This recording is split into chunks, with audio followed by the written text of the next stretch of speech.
Links इस पृथ्वी पर पाए जाने वाले बिल्लियों की प्रजाति के सबसे दुर्लभ जीव होते हैं। इन्हें एक बहुत बड़े इलाके की जरूरत होती है जहां ये अपने लिए खाना और मादा साथी ढूंढ सकें। प्रत्येक नर अपने इलाके की सुरक्षा बहुत आक्रामक ढंग से करता है क्योंकि ये इसका शासन क्षेत्र है जो इसके भोजन और प्रजनन के लिए आवश्यक है। अब वक्त आ गया है कि ये अपने निजी शिकारगाह का इस्तेमाल करे। आइबेरियन लिंक्स खरगोश के शिकार में माहिर होता है और ये छोटे छोटे शाकाहारी इसकी खुराक का 90% हिस्सा होते हैं। किसी क्षेत्र में जितने ज्यादा खरगोश होंगे इसका इलाका उतना ही छोटा होगा और अगर खरगोश कम हुए तो इसका मतलब इलाका बड़ा है। जब खरगोश दुर्लभ होते हैं तब इस जंगली बिल्ली को दूर दूर तक शिकार खोजना पड़ता है जिसके लिए बड़े इलाके की जरूरत होती है। इसका सर्वाइवल इस बात पर निर्भर करता है कि इसका कितना बड़ा इलाका है और इसमें उसकी हिफाजत करने की क्षमता है या नहीं।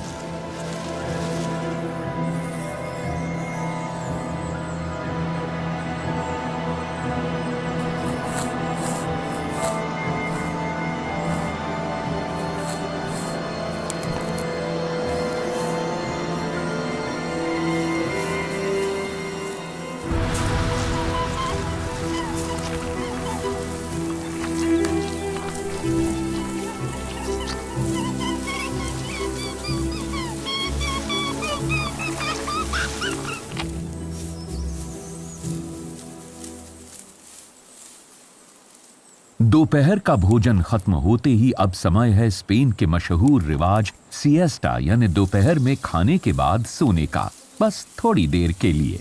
शीतकाल का मध्य चल रहा है और ये बड़ा नर प्रजनन के लिए तैयार है। ऐसे में इसके द्वारा सहवास के लिए दी जाने वाली पुकार कई किलोमीटर दूर तक सुनाई देती है। इसी के इलाके में रहने वाली एक मादा ये पुकार सुन लेती है।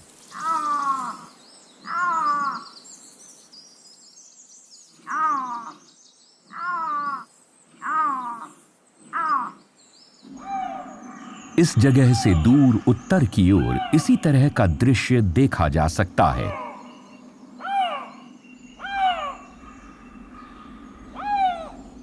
यूरेशियन लिंक्स भी अपने इलाके की निशानदेही कर रहे हैं जिसका विस्तार पिरेनीज से लेकर साइबेरिया तक है।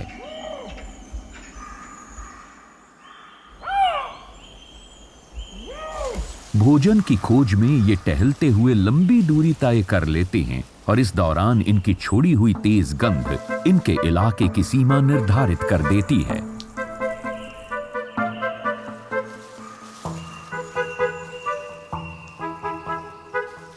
यूरेशियन लिंक्स भिन्न भिन्न तरह के खाने की खोज में देवदार के जंगलों में गश्त लगाते हुए घंटों बिता देते हैं। ऐसा करने से एक नर समय समय पर अपने मूत्र से मानो ऐलान करता है कि ये मेरी जमीन है, यहां मेरा राज चलता है और यहां रहने वाले जानवर मेरी प्रजा हैं।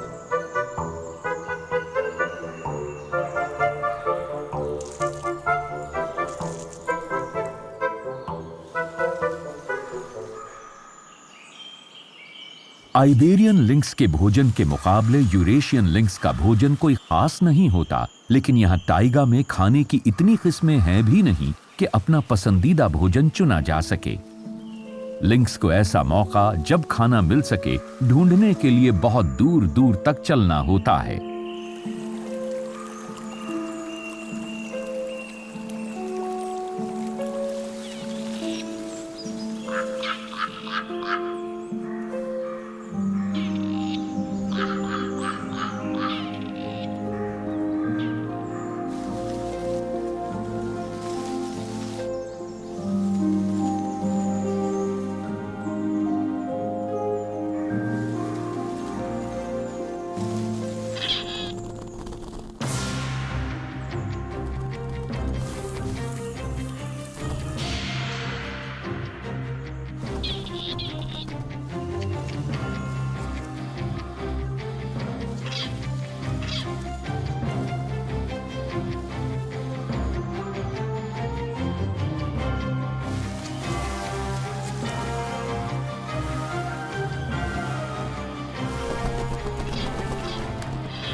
और इस दौरान ये एक पल के लिए भी अपनी सतर्कता में कोई ढील नहीं बरत सकता। इसका इलाका खतरे में है। कुछ प्रतिद्वंद्वी इलाके की सीमा के निशानों को नजरअंदाज करते हुए इसके इलाके पर धावा बोल देते हैं। यहां अजनबियों का स्वागत नहीं किया जाता।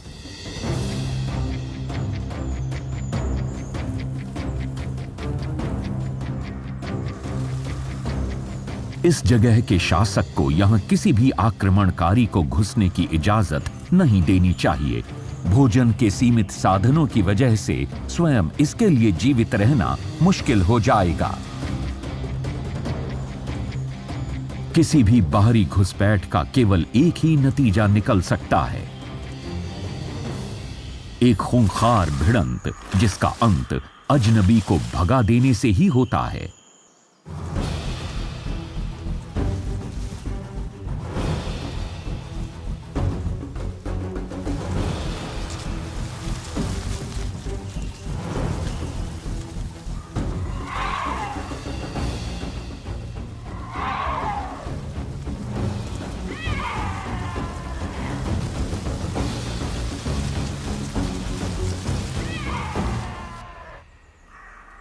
सिर्फ बिल्लियां ही ऐसी नहीं हैं जो अपनी सीमाओं का निर्धारण करती हैं, और मूत्र ही इकलौता साधन नहीं है। गाना और पुकारना भी सीमा निर्धारण में कारगर होते हैं।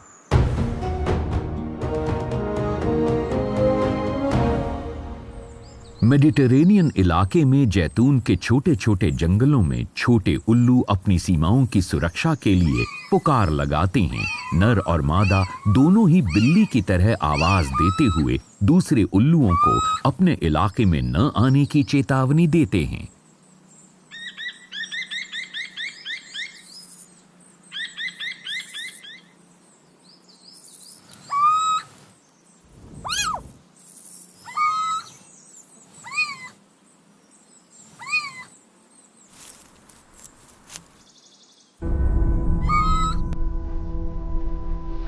जहां जोड़े का एक सदस्य आवाज लगाते हुए चौकीदारी कर रहा है, वहीं दूसरा शिकार करके अपने बच्चों के लिए खाने की व्यवस्था कर रहा है।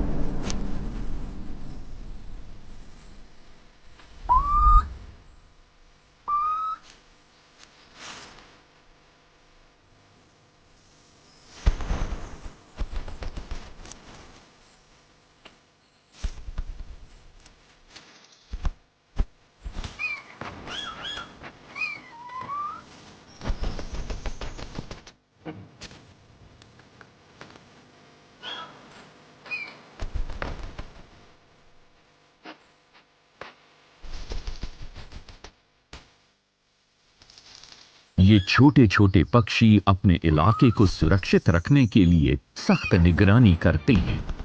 जहां ये छोटे उल्लू बिल्लियों की तरह आवाज करते हैं, वहीं बहुत से दूसरे पक्षी युद्ध की घोषणा के लिए सुरीली लेकिन जोरदार आवाजें निकालते हैं।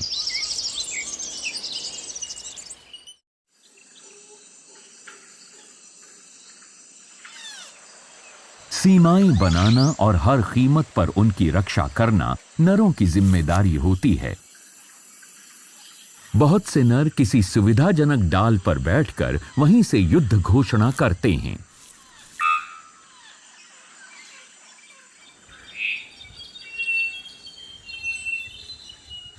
थ्री वॉटल्ड बेल बर्ड का विचित्र गान लोहे पर आघात करने पर हुई आवाज से मिलता जुलता है, और ये 1 किलोमीटर दूर तक सुनाई देता है।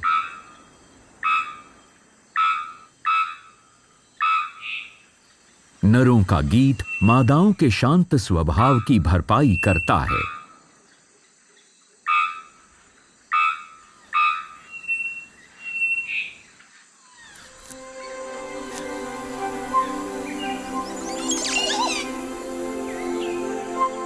कैरिबियन का पक्षी मोंटेजुमा और पेंडुला दूसरी तरह की विचित्र आवाज लगाता है और साथ ही नृत्य भी होता है।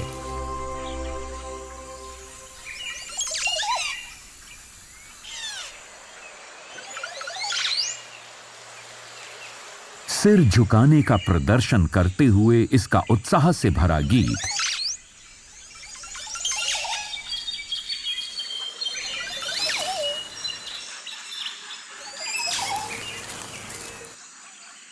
इस बात को सुनिश्चित करता है कि कोई दूसरा नर इसकी मादाओं को आकर्षित न करे।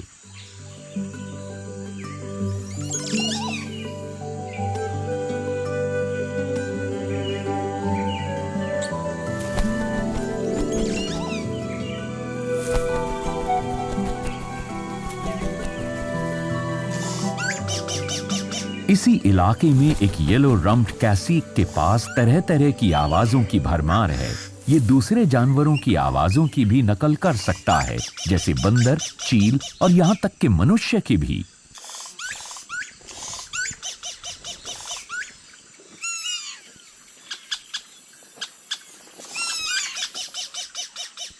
यहाँ एक नर अपने गीतों से मादाओं को आकर्षित कर रहा है और साथ ही दूसरे नरों को इस इलाके से दूर रहने का संकेत भी दे रहा है। बुलबुल और चैफिंचीज, यूरोपियन रॉबिन्स, गोल्डफिंचेस और सेरेंस और ऐसी ही बहुत सारी प्रजातियां हैं जो इस ग्रह के कोने कोने में अपनी आवाज का जादू बिखेरती हैं।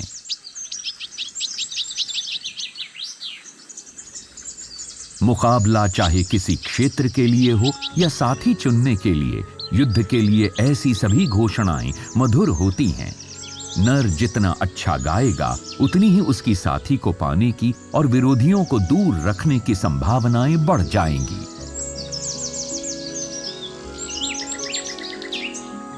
इतनी ज्यादा आवाजों की मधुरता में छिपा है युद्ध का शोर। इन सारी चिड़ियों में एक चीज समान है, इनकी पुकार की मधुरता। दरअसल अपने क्षेत्र को जताने के लिए दी गई जोरदार आवाज इनकी अच्छी सेहत और ताकत का प्रमाण भी है।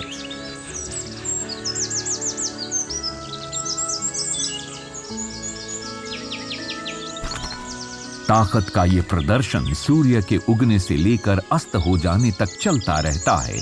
प्रजनन ऋतु के दौरान ये बिना रुके चलती रहती हैं, जो कि बहुत थका देने वाला होता है।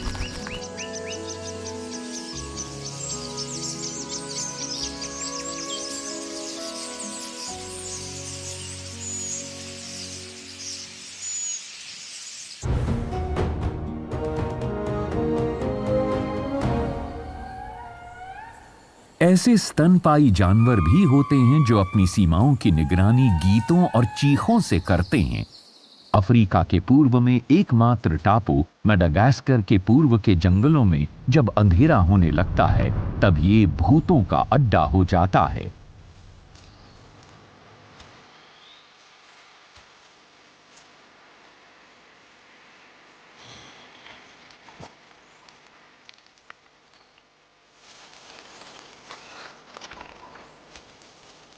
रात को जब मृतात्माएं जंगल से निकलती हैं तब एक भूतहा समय होता है।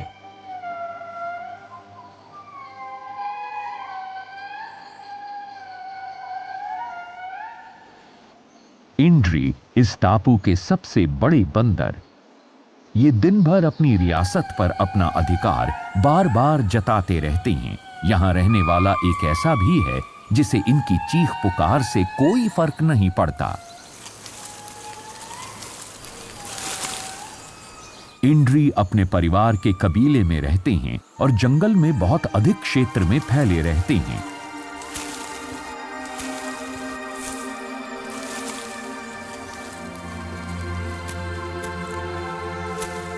यहां ये पत्तियों के गुच्छों में अपनी पसंद की अनेक प्रकार की पत्तियों को खाते हैं। इन्हें जंगल के बहुत बड़े हिस्से पर कब्जा जमाए रखना होता है, क्योंकि तभी इन्हें अपने सर्वाइवल के लिए पर्याप्त मात्रा में खाने को मिलेगा। अपना वो क्षेत्र जो हमें भोजन प्रदान करता है, उसकी सीमाओं को रेखांकित करना रोज का काम हो जाता है। पक्षियों के बिल्कुल विपरीत इंड्री समाज में ये केवल नरों का ही काम नहीं, बल्कि सारे वयस्क इसमें सम्मिलित होते हैं।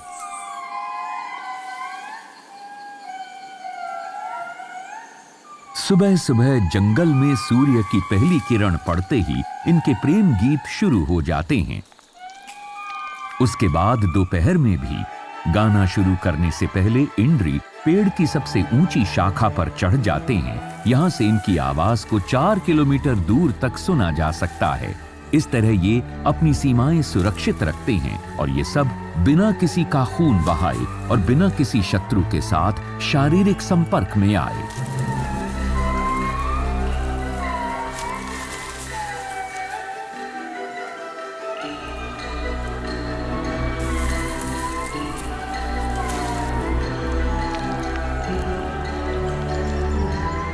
पूरा कबीला एक साथ जुट जाता है और अपना एक खास गाना शुरू कर देता है, एक ऐसा शोक गीत जो जंगल की गहराइयों तक असर कर जाता है। ये नर आगंतुकों के लिए एक तरह की चेतावनी होती है कि इस जगह पर कब्जा हो चुका है। कितना शांतिपूर्ण मोहक ढंग है अपनी सीमाओं पर दावा पेश करने का। इंद्री का गीत 3 मिनट से थोड़ा अधिक का हो सकता है, क्योंकि हर एक झुंड की सुरक्षा ध्वनि के अलग अलग तरीके हैं और हर झुंड की ध्वनि दूसरे सभी झुंडों में बखूबी पहचानी जाती है। इस आवाज को कोई नाम दे पाना मुश्किल है। ये चीख है या रोना है, एक बेमानी कर्कश आवाज है या विलाप। यही एक कारण है कि इन्हें जंगलों की मृतात्मा कहा जाता है, वो प्रेत जो जंगलों में चीखते चिल्लाते हैं। हालांकि पूरा झुंड ही इसमें सम्मिलित होता है, लेकिन इसकी धुन झुंड के मुख्य गाने वाले जोड़े द्वारा तैयार की जाती है।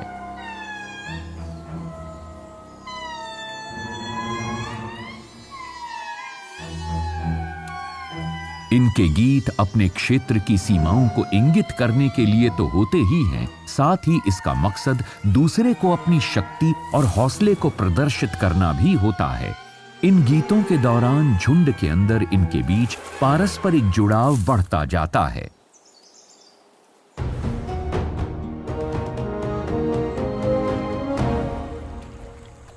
बहुत दूर अमेज़न क्षेत्र के मध्य में स्थित किसी दूसरे जंगल में लीमर की सामूहिक मायावी आवाज की जगह रोजमर्रा के काम में लगी मधुमक्खियों की जानी पहचानी आवाज सुनाई देती है।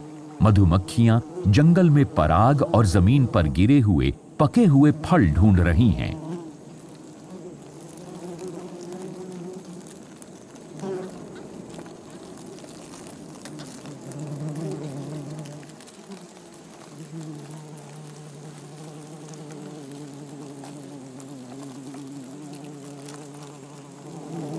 फिर वो अपने छत्ते में लौट आती हैं।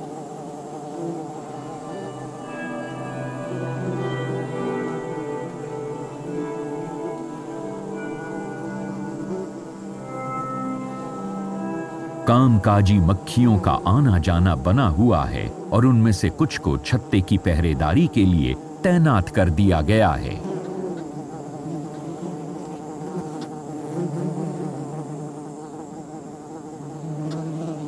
हैरत की बात है कि मक्खियों ने अपना छत्ता चींटियों की एक विशाल बांबी के ठीक ऊपर लगाया है। लगता है कि मधुमक्खियां और चींटियां एक दूसरे की अच्छी दोस्त हैं।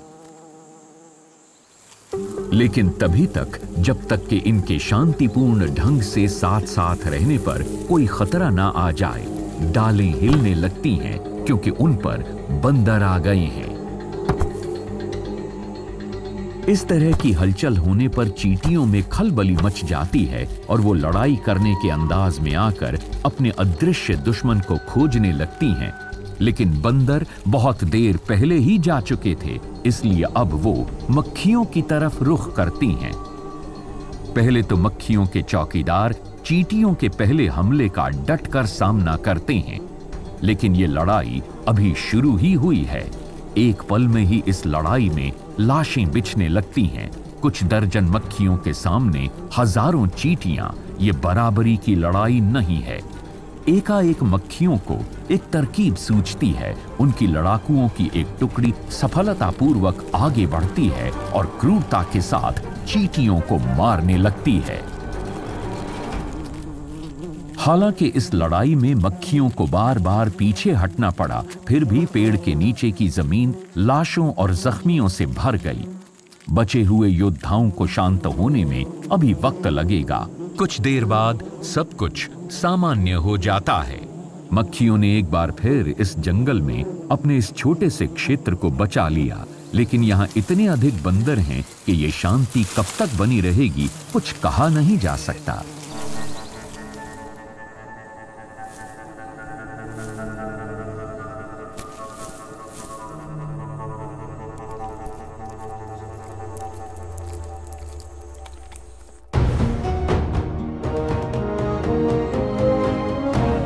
यहाँ से कुछ दूर एंडीज के वर्षा वनों में दूसरी लड़ाइयां चल रही हैं, जिनमें जान को खतरा तो कम है लेकिन उतनी ही प्रचंड हैं।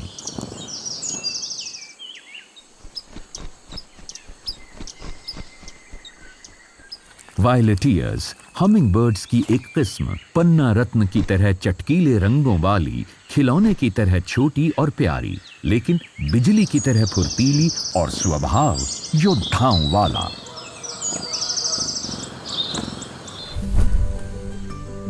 केवल एक हाई स्पीड कैमरा ही इनके संघर्षों, चुनौतियों और लगातार चलने वाली मुठभेड़ों को दिखा सकता है।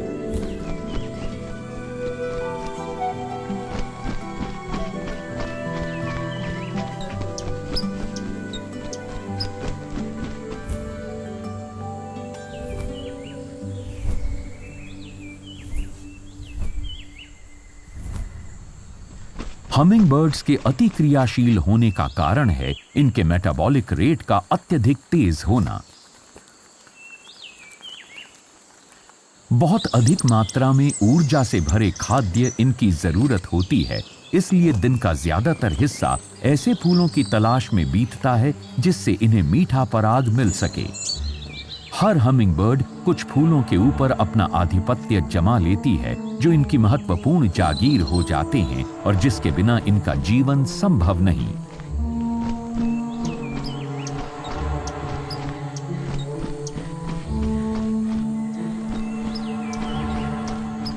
इनके प्रत्येक दिन का पिया गया पराग इनके अगले दिन जीवित रहने का जरिया होता है। हर हमिंगबर्ड हर रोज अपने क्षेत्र का निरीक्षण करती है, ये देखने के लिए कि जीवनदायी पराग देने के लिए नए फूल खिले या नहीं।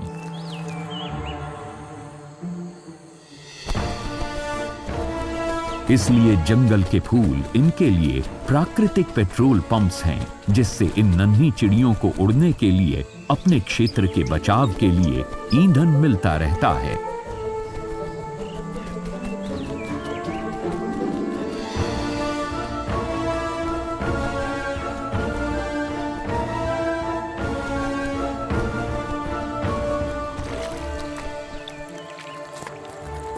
किसी भी वायलेटियर का क्षेत्र उसके लिए एक स्थायी रणभूमि है।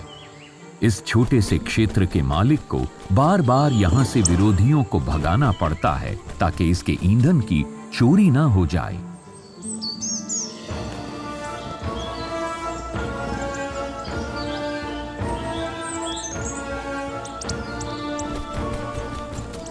अपने क्षेत्र की शाखाएं जिन पर ये आराम करते हैं, उन पर से हमलावर घुसपैठियों को भगाने के झगड़े निरंतर होते ही रहते हैं और कभी कभी तो इतने हिंसक हो जाते हैं कि जिसकी कल्पना भी नहीं की जा सकती।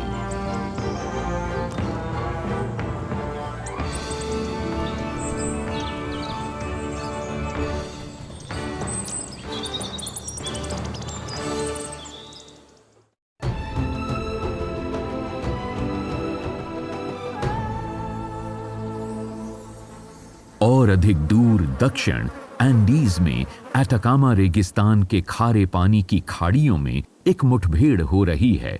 कड़ी धूप में कुश्ती। खारे पानी के झुलसे हुए तटों पर बसते हैं एक अजीबोगरीब रेंगने वाले प्राणी, यानी फेबियन छिपकलियां।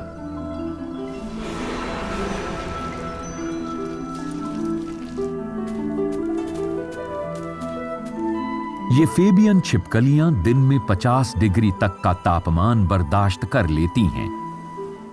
ये अपना दिन उन मक्खियों का शिकार करते हुए बिताती हैं जो नमक के फैले हुए समतल मैदानों में जन्म लेती हैं।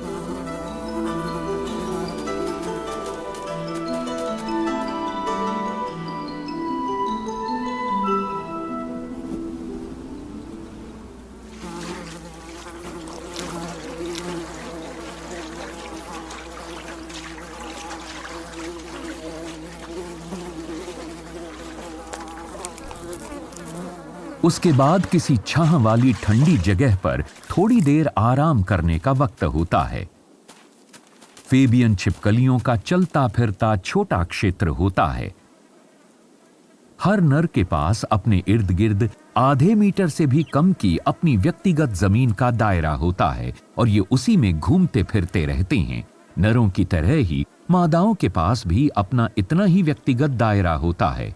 कोई मादा अगर छिपते छिपाते दूसरे किसी के दायरे में पहुंच जाए तो वो दूसरे के लिए आकर्षण का केंद्र बन जाती है।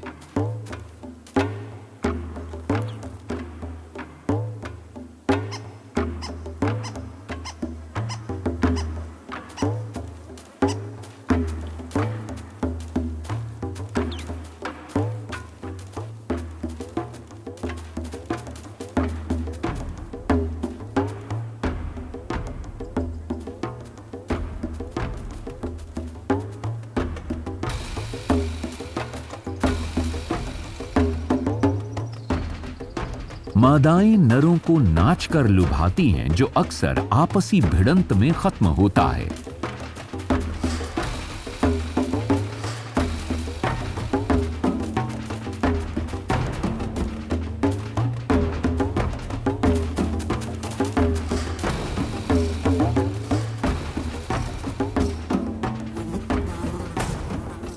लेकिन ऐसे में अगर कोई दूसरा नर करीब आ जाए तो सब कुछ बदल जाता है।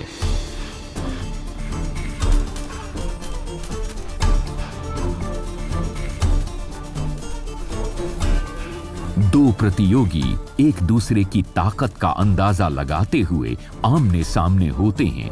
देखकर ऐसा लगता है कि लड़ाई तो होनी ही है, लेकिन इन रंग बिरंगी फेबियंस छिपकलियों का विकास अपने घरों की सुरक्षा शांतिपूर्ण ढंग से करने के लिए हुआ है। कड़क धूप में इस लड़ाई का फैसला नृत्य की प्रतियोगिता के जरिए होगा।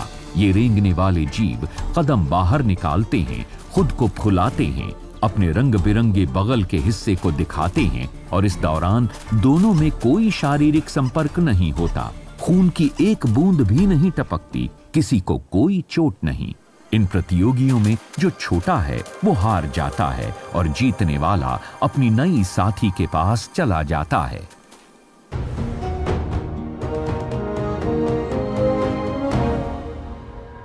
एशिया के जंगलों के एक बिल्कुल ही अलग तरह के पर्यावरण में दो और प्रतियोगी मिलते हैं और इनमें लड़ाई होती है।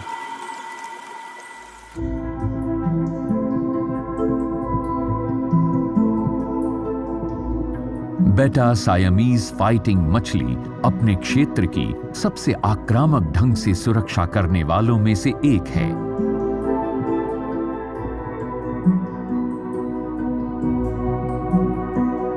बेटा बरसात के दिनों में अपना जीवन बड़ी नदियों और चावल के खेतों में बिताती हैं, लेकिन जब सूखा मौसम आता है तब इनमें कुछ मौलिक बदलाव आ जाते हैं। इनकी अपनी रियासत का क्षेत्र मुश्किल से 1 वर्ग मीटर का होता है। ये प्रायः छोटे तालाबों और पूल्स में रहती हैं और बहुत छोटी सी जगह में घूमती रहती हैं। यही उनका समस्त संसार होता है और कोई जो भी यहाँ अतिक्रमण करता है उसे दुश्मन की निगाह से देखा जाता है। बेटा के मीन पंख और पूंछ उस झंडे की तरह हैं जिसे अपना राज्य स्थापित करने के बाद लहराया जाता है।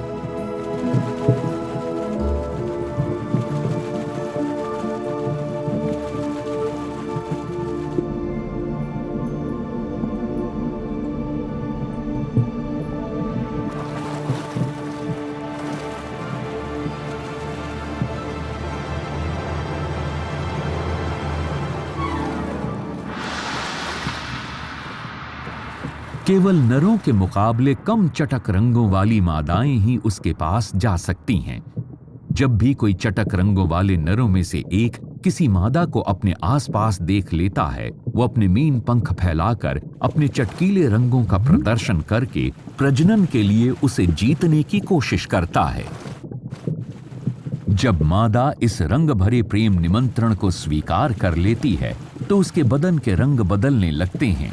स्केल्स के अंदर खड़ी धारियां दिखने लगती हैं जिन्हें ब्रीडिंग बार्स या प्रजनन धारियां कहते हैं। इस तरह मादा बेटा अपनी स्वीकृति देती है, लेकिन अगर कोई दूसरा नर इस क्षेत्र में घुसने की कोशिश करे तो स्थिति बिल्कुल अलग हो सकती है। दोनों अलग अलग ढंग से अपनी ताकत का प्रदर्शन करते हैं।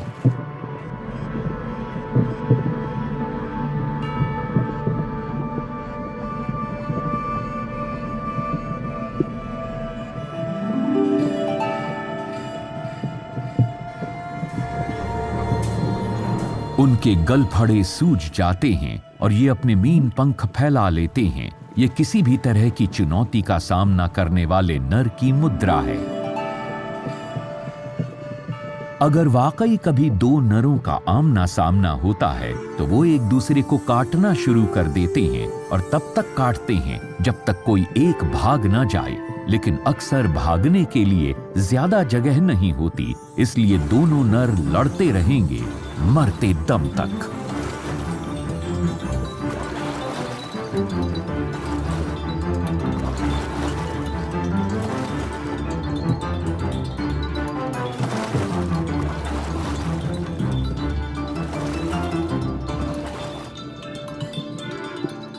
इस वक्त एक कठोर लेकिन तेजी से की गई लड़ाई दोनों के बीच मामला निपटाने के लिए पर्याप्त थी, मगर हारने वाले को ठीक होने में थोड़ा वक्त लगेगा।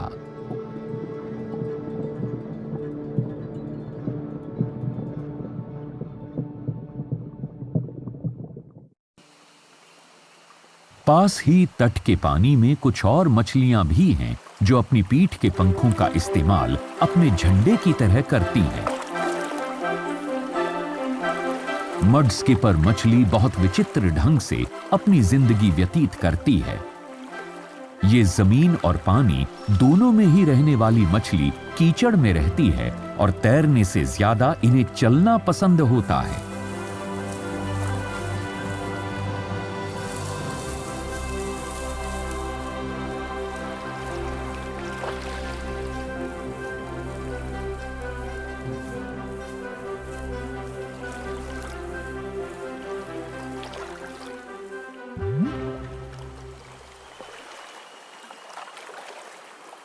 जब सागरीय जल ऊपर उठता है तब मड स्किपर्स पानी में विलुप्त हो जाती हैं और फिर जब जल वापस जाने लगता है तब ये अपने शरीर पर चिकनाई की एक परत लेकर फिर से उभरती हैं।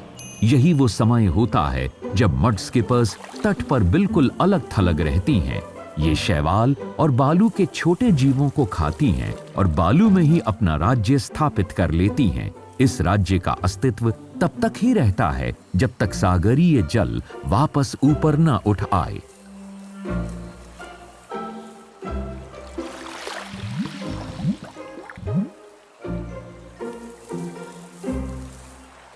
और जब सागर की लहरों की दिशा बदलती है तब सब कुछ मिट जाता है।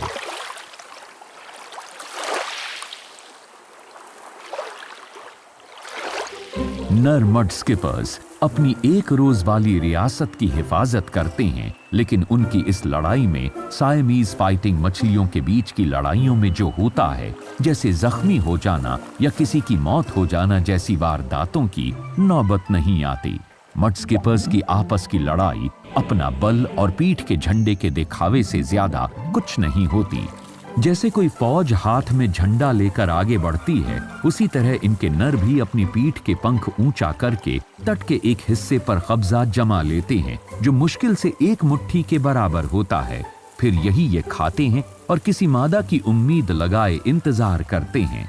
कभी कभी अगर कोई बहुत करीब आ जाए तो उसे भगा दिया जाता है, लेकिन ये मुकाबला भी इशारों इशारों में ही निबट जाता है और फिर जैसे पलक झपकते ही सागर की लहरें कुछ घंटों के लिए सब कुछ मिटा देती हैं।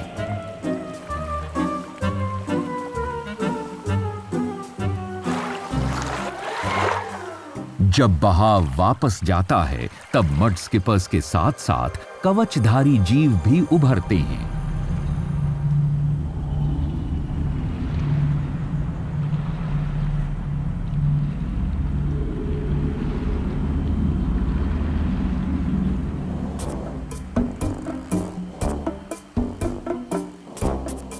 फिडलर केकड़े भी अपने अपने बिलों से निकलते हैं और अपने एक बड़े पंजे को लहराकर सम्मोहित करने वाली लय के साथ अपने क्षेत्र की सीमाओं को दिखाते हैं।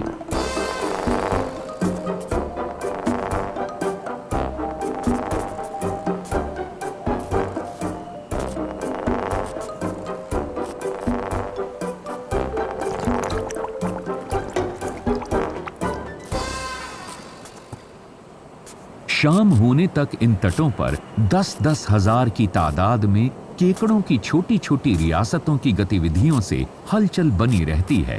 एक ऐसा नजारा जहां सभी मतवालों की तरह अपनी शक्ति का प्रदर्शन करते हुए किसी इलाके पर कब्जा जमाते हैं। नर फिडलर केकड़े आक्रामकता से अपने हिस्से के तट का और जमीन के नीचे अपनी सुरंग की सुरक्षा करते हैं। ये न केवल वहां अपना दावा जताने के लिए बल्कि धमकाने के लिए भी अपने बड़े पंजे को झंडे की तरह लहराते हैं। झड़पों के दौरान भी ये अपने पंजों का दिखावा जितना अधिक हो सके उतना करते हैं। बहुत कम ऐसा होता है, लेकिन अगर ये लड़ाई में अपना पंजा खो बैठें तो उसकी जगह एक नया कमजोर पंजा उग जाता है, जिसके अनुसार ये भी अपनी भविष्य की रणनीतियां बना लेते हैं।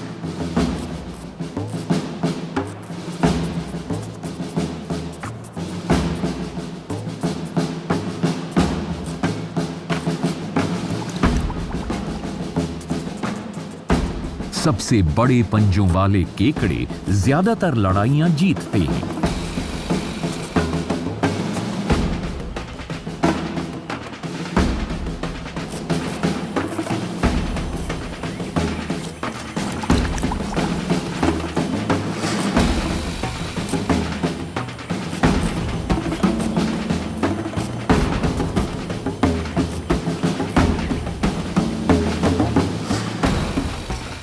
दुनिया भर के सामान्य समुद्र तटों पर ये फिडलर केकड़े अपने बड़े कैंचीनुमा पंजों को लहराते हुए पाए जाते हैं।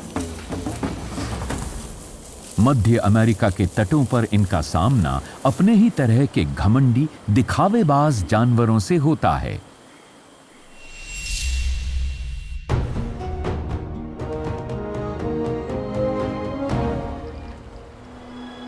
दिखने में ये बहुत बड़ी हैं, शानदार फ्रिगेट पक्षी, समुद्री पक्षी जिन्हें देखकर दिमाग में उड़ते हुए किसी भयानक डायनासोर की तस्वीर उभर कर आ जाती है।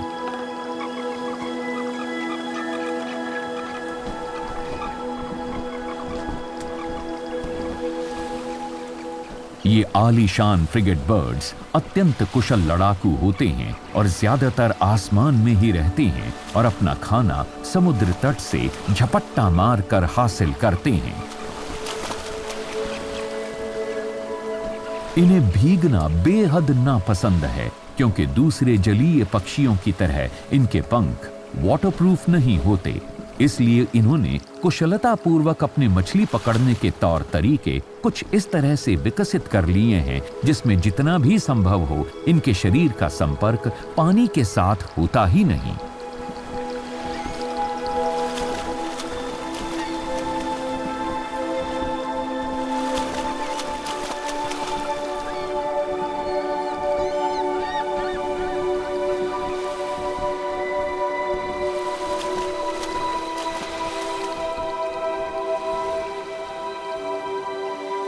फ्रिगेट बर्ड्स खाने की तलाश में एक समूह में उड़ते हैं। इनमें मछलियों के लिए झड़पें होती हैं और अपनी बड़ी बड़ी बस्तियों में ये प्रजनन करते हैं।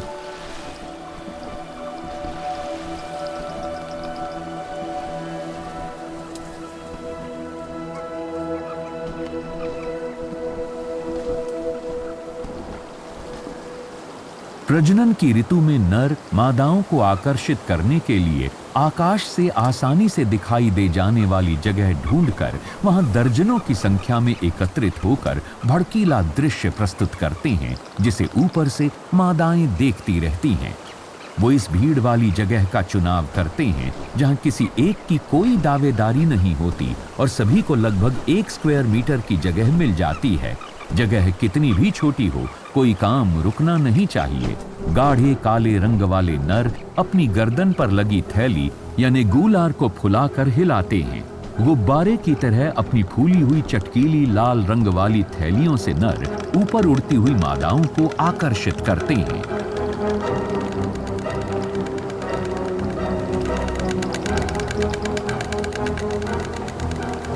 लेकिन इस दिखावे पर एक ईर्ष्यालु प्रतिद्वंद्वी की भी नजर पड़ जाती है, और तब जो जगह कुछ प्रेम प्रस्तावकों ने प्रजनन के लिए चुनी थी, वो एक छोटी सी रणभूमि बन जाती है।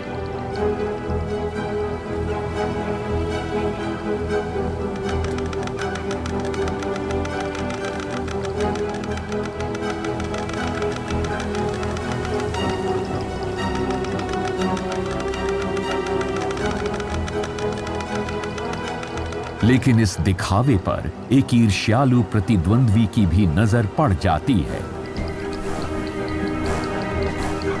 और तब जो जगह कुछ प्रेम प्रस्तावकों ने प्रजनन के लिए चुनी थी, वो एक छोटी सी रणभूमि बन जाती है। हमलावर अपने प्रतिद्वंद्वी के खूबसूरत लाल गुब्बारे को फोड़ने की कोशिश करता है ताकि वो मादाओं की नजर में न पड़े, लेकिन खुद पर हमले के दौरान शानदार फ्रिगेट बर्ड्स अपनी सुरक्षा बखूबी करते हैं। अपनी हुक्नुमा चोंच से यह हमलावर को सफलतापूर्वक भगा देते हैं।